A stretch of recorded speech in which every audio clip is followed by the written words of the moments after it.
بسم اللہ الرحمن الرحیم۔ دمشق کی فتح۔ حضرت خالد بن ولید معدین کو لے کر دمشق میں آئے۔ انہوں نے دمشق کا محاصرہ کر لیا۔ اس مشہور شہر کے بہت سے دروازے تھے۔ بعض مورخین 7 دروازے لکھتے ہیں، بعض 8 لکھتے ہیں۔ معلوم ایسا ہوتا ہے کہ شہر بہت بڑا تھا۔ شہر پناہ گاہ کی دیواریں بہت لمبی تھیں، اس لیے ہر سمت میں دروازے تھے۔ ہر دروازے پر حضرت خالد بن ولید نے مشہور اسلامی سرداروں کو مقرر کیا۔ باب جابیہ پر حضرت ابو عبیدہ بن جراح کو مقرر کیا۔ باب صغیر پر حضرت جزیر بن ابی سفیان کو مقرر کیا۔ باب تومہ پر حضرت شرحبیل کو مقرر کیا، اور باب مسرکی پر خود حضرت خالد بن ولید ٹھہرے۔ باب مرکش ہر وقت بند رہتا تھا، اس پر فوج نہیں طاری کی۔ تومہ جیسے ہی دمشق والوں نے اپنا حکمران منتخب کیا تھا، نہایت بہادر اور بڑا نڈر تھا۔ ملک شام میں اس کی بڑی شہرت تھی۔ اس ملک کے تمام امیر غریب اس کی عزت عظمت کرتے تھے۔ اس کی شہرت اور عزت کو دیکھ کر ہی ہرقل اعظم نے اپنی بیٹی یتون کی شادی اس کے ساتھ کر دی تھی۔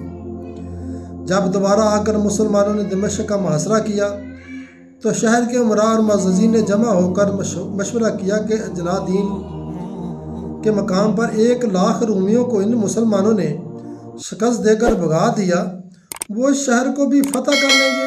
مناسب یہ ہے کہ ان سے صلح کر لی جائے۔ متفکر ہو کر تومہ کے پاس گئے اور اس سے کہا کہ مسلمانوں سے لڑنے میں سوائے نقصان کے اور کچھ نہیں ہے، بہتر یہ ہے کہ تم ان سے ہمارے لیے مصالحت کر لو، صلح کر لو۔ تومہ کو بڑا ناگوار گزرا۔ اس نے کہا کہ میں یہ توہین گوارا نہیں کر سکتا، تم گھبراتے ہو، میں ان قریب مسلمانوں کو شکست دے کر بھگا دوں گا۔ چند لوگوں نے کہا مگر تمہارے پاس اس قدر لشکر نہیں ہے جتنا اجنا دین کے مقام پر وردان لے کر آیا تھا۔ مسلمانوں نے وردان کو مار ڈالا، اسے شکست دے دی۔ تومہ بولا، وردان بہادر نہ تھا، مسلمان میرا مقابلہ نہیں کر سکتے، تم میرے ساتھ متفق ہو کر لڑو، اگر میں دیکھوں گا کہ کامیابی مشکل ہے تو صلح کر لیں گے۔ یہ بات سب کی سمجھ میں آ گئی۔ انہوں نے لڑائی کی تیاری کی۔ اگلے روز صبح ہوتے ہی رومیوں نے قلعہ کی فیصل کے اوپر سے جنگ شروع کی۔ مسلمان بھی ہر طرف اور ہر دروازہ پر مسلح ہو کر پہنچ گئے۔ عیسائیوں نے ان پر تیروں اور پتھروں کی بارش کی۔ مسلمانوں نے ڈالوں سے اپنے آپ کو چھپا کر قلعہ کی طرف بڑھنا شروع کیا۔ تومہ باب تومہ پر ہی تھا۔ اس طرح حضرت شرحبیل بن حسنہ تھے، ان کی رکابی فوج میں حضرت ابان بن سعید رضی اللہ تعالیٰ تھے۔ ان کی شادی حضرت ام رباب رضی اللہ تعالیٰ عنہا کے ساتھ اجنادین کے مقام پر ہوئی تھی۔ گویا شادی کو چند ہی روز ہوئے تھے، اتفاق سے حضرت ابان بن سعید کو ایک تیر لگا اور وہ شہید ہو گئے۔ حضرت ام ربان رضی اللہ تعالیٰ عنہا کو ان کی شہادت کا بڑا صدمہ ہوا۔ وہ دشمنوں سے انتقام لینے کے لیے مسلح ہو کر آئیں اور عیسائیوں پر تیر چلانے لگیں۔ انہیں تیر اندازی میں بڑی مہارت تھی۔ انہوں نے تاگ لگا کر سلیب برادرن کے تیر مارا۔ جوہر نگار سلیب فیصل سے گرا اور سلیب برادرن ہلاک ہو گیا۔ یہ سلیب نہایت متبرک اور مقدس سمجھی جاتی تھی۔ تومہ اسے مسلمانوں سے بچانے کے لیے بے شمار فوجیں لے کر قلعہ سے نکلا۔ اس عرصہ میں مسلمانوں نے دوڑ کر سلیب کو اٹھا لیا اور حضرت شرحبیل رضی اللہ تعالیٰ عنہ کے حوالے کر دیا۔ تومہ اور اس کی فوج قلعہ سے نکل کر مسلمانوں پر حملہ آور ہوئی۔ مسلمانوں نے بڑی بہادری سے ان کا مقابلہ کیا۔ حضرت ام رباب رضی اللہ تعالیٰ عنہا کو معلوم ہو گیا تھا کہ تومہ نے ان کے شوہر کو شہید کیا ہے۔ انہوں نے تاگ لگا کر تیر مارا۔ تیر تومہ کی آنکھ پھاڑ کر کشتا چلا گیا۔ وہ تڑپ کر چلایا اور بھاگا، اس کے ساتھ ہی اس کی فوج بھی بھاگی۔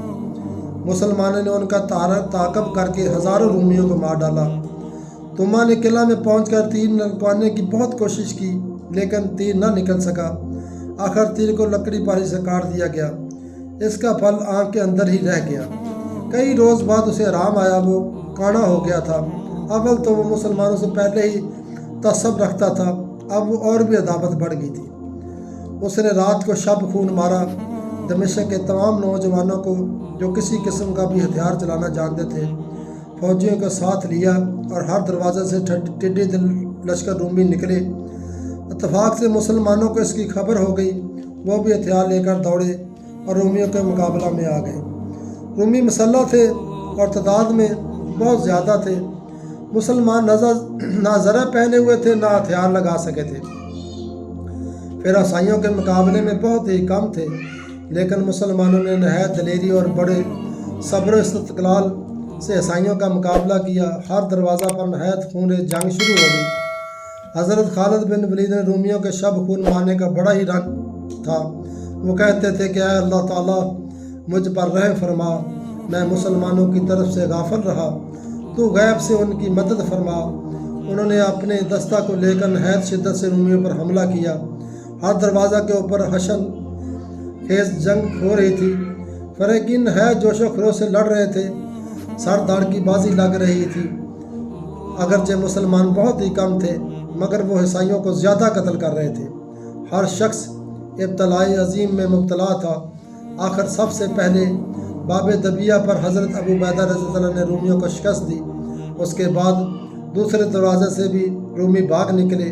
البتہ باب توما پر بھی توما برابر لڑتا رہا۔ حضرت خالد بن ولید اور حضرت زرار نے وہاں پہنچ کر ایسا سخت حملہ کیا کہ عیسائی ہزاروں لاشیں چھوڑ کر بھاگ نکلے۔ اس شب خون میں عیسائیوں کا بہت بڑا نقصان ہوا، ان کے بے شمار آدمی مارے گئے۔ توما کو اپنی ناکامی پر بڑا افسوس ہوا۔ دوسرے روز تمام اہل دمشق کنیسیہ مریم میں آ گئے اور وہاں جا کر دعا مانگی۔ وہاں کا پادری ایک ضعیف العمر شخص تھا۔ بعض مورخین شہر نے اس سے مل کر مشورہ کیا تو اس نے کہا کہ تمہیں میرے علم کا حال معلوم ہے، میں نے پرانی کتابوں میں لکھا دیکھا ہے کہ عرب میں حضرت محمد صلی اللہ علیہ وسلم ایک نبی ہوں گے، ان کا دین تمام دینوں پر غالب آ جائے گا اور ان کی امت تمام امتوں پر غالب آ جائے گی۔ یہ مسلمان انہی کے امتی ہیں، اگر ساری دنیا مل کر بھی ان کا مقابلہ کرے تو نہیں کر سکتی۔ جو ان سے صلح کر لے گا وہی عافیت میں رہے گا۔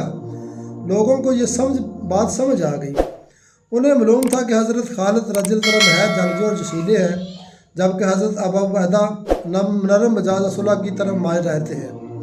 چنانچہ ایک رات چند معززین شہر سے نکلے، حضرت ابو عبیدہ رضی اللہ عنہ کی خدمت میں حاضر ہوئے۔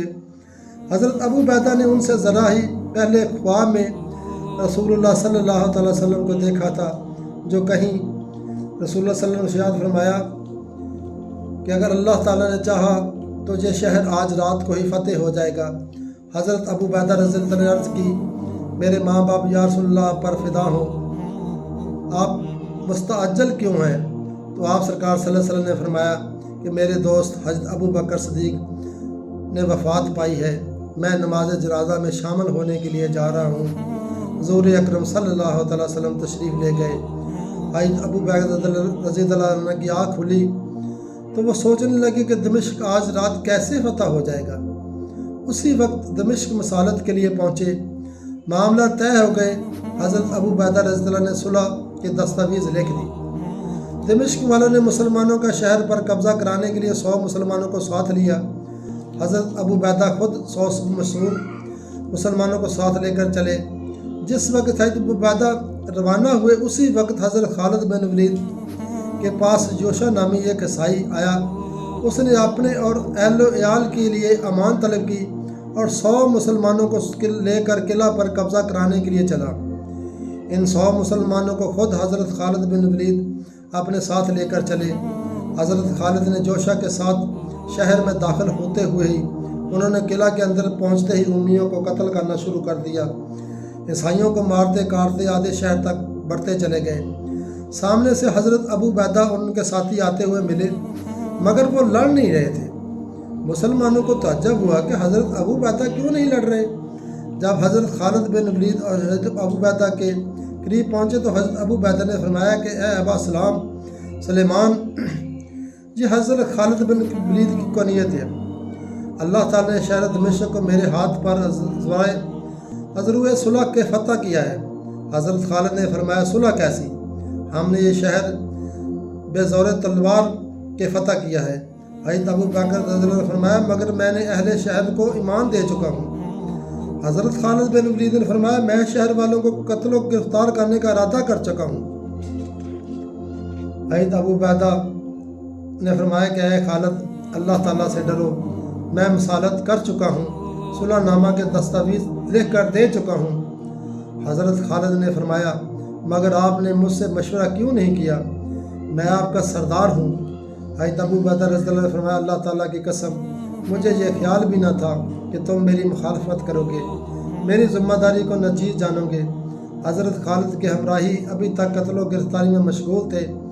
حضرت ابو عبیدہ نے دیکھ لیا، انہوں نے مسلمانوں کو ڈانٹتے ہوئے فرمایا سختی ہو تم پر اے مسلمانوں، باز رہو تم قتل و خون سے، میرے عہد کو نہ توڑو، اتنا صبر کرو کہ میں اور حضرت خالد کسی بات پر متفق ہو جائیں۔ عیسائی کھڑے دیکھ رہے تھے، وہ خائف اور ترساں تھے۔ مسلمان حضرت ابو عبیدہ کے روکنے سے رک گئے، تمام مسلمان ایک جگہ پر جمع ہو گئے۔ حضرت ابو الرحمن بن ابی بکر، حضرت معاذ بن جبل اور اسی پایا کہ بہت سے بزرگوں نے فرمایا کہ حضرت ابو عبیدہ نے صلح کر لی ہے، اس لیے صلح ہی سمجھی جائے۔ حضرت خالد نے فرمایا کہ میں آپ کے مشورہ کو مان لیا، لیکن توما اور حربیس کو امان نہ دوں گا، باقی تمام شہر والوں کو امان دے دوں گا۔ توما نے حربیس کو نصف شہر کا حاکم مقرر کر دیا تھا۔ حضرت ابو عبیدہ نے فرمایا کہ مگر میں ان دونوں کو بھی امان دے چکا ہوں۔ حضرت خالد بن ولید نے فرمایا اللہ تعالیٰ کی قسم اے امین الامت رضی اللہ تعالیٰ عنہ اگر تم انہیں امان نہ دی ہوتی تو میں ان دونوں ملعونوں کو مار ڈالتا، لیکن یہ دونوں ملعون اس شہر سے نکل جائیں۔ حضرت ابو عبیدہ نے فرمایا کہ میں نے پہلے ہی یہ بات طے کر لی ہے، غرض اس طرح دمشق مسلمانوں نے فتح کر لیا۔ حقیقت یہ ہے کہ مسلمان جو قرار کرتے تھے اسے پورا کرتے تھے۔ مسلمان چنانچہ جو قرار حضرت ابو عبیدہ نے کیا تھا اس کو پورا کیا گیا۔ اس طرح مسلمانوں دمشق کو فتح کیا گیا۔ آج کا مسلمان ہے، ایک اس وقت کا مسلمان تھا جو موت کو زندگی سے زیادہ تشبیہ نہیں دیتا تھا۔ یہ نہیں تھا کہ وہ موت سے ڈرتا تھا، زندگی کے لیے ترستا تھا، نہیں، وہ زندگی کو موت پر ہر وقت شہادت کے لیے تیار رہتا تھا۔ اس مسلمان کا، ان مسلمانوں کا یہ اتنا شہادت کے لیے عزم تھا کہ وہ ہر وقت، ہر لمحے، ہر گھڑی تیار رہتے تھے کہ کس وقت ہم اللہ کی راہ میں اپنی جان قربان کریں اور اللہ کے حضور جا کر سجدہ ریز ہو جائیں اور جنت میں اپنا گھر بنا لیں۔ دعا ہے کہ ہم مسلمانوں اللہ تعالی ہمیں بھی جہاد کرنے کی توفیق عطا فرمائے اور حق سچ پر چلنے کی توفیق عطا فرمائے۔ وآخر دعوانا الحمدللہ رب العالمین۔